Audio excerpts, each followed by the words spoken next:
રાષ્ટ્રીય અધિવેશનને લઈને પ્રદેશ કોંગ્રેસમાં બેઠકોનો ધમધમાટ ચાલી રહ્યો છે। થોડી વારમાં ગાંધી આશ્રમમાં સંગઠન પ્રભારી પ્રદેશ અધ્યક્ષની બેઠક, તો 12 વાગે સરદાર સ્મારક ખાતે CWCની બેઠક માટેની તૈયારી અંગે બેઠક, તો 1 વાગે રિવરફ્રન્ટના ઇવેન્ટ સેન્ટર ખાતે અધિવેશન અંગેની તૈયારી સંદર્ભે બેઠક, તો 2 વાગે કોંગ્રેસ રાષ્ટ્રીય પ્રવક્તા પવન ખેડા મીડિયા સાથે વાતચીત કરશે।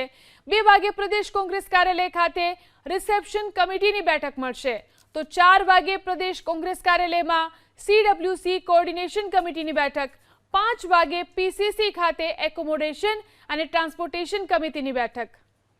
આ વિશે વધુ જાણકારી મેળવી અમારા સંવાદદાતા હિરેન ફોન લાઈનથી જોડાયા છે। જી હિરેન, આજે આખો દિવસ અલગ અલગ જે બેઠકોનો દોર કોંગ્રેસની અંદર ચાલવા જઈ રહ્યો છે, આજે મહત્વતા કઈ કઈ બેઠકો મળવા જઈ રહી છે? आपकी सेहत अच्छी होगी। गुजरात की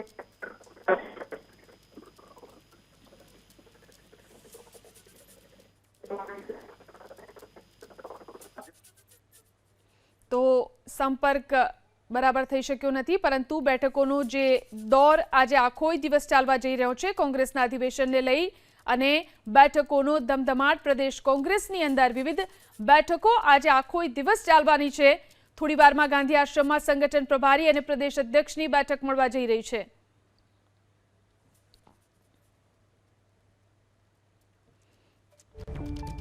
તો રાષ્ટ્રીય અધિવેશનને લઈને કોંગ્રેસની જબરજસ્ત તૈયારીઓ।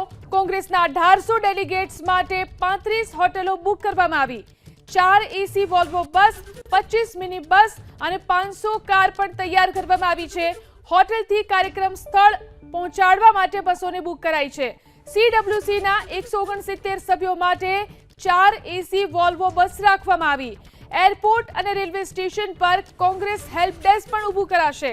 અમદાવાદમાં 6, ગાંધીનગર રેલવે સ્ટેશન પર પણ 1 હેલ્પ ડેસ્ક ઊભું કરાશે।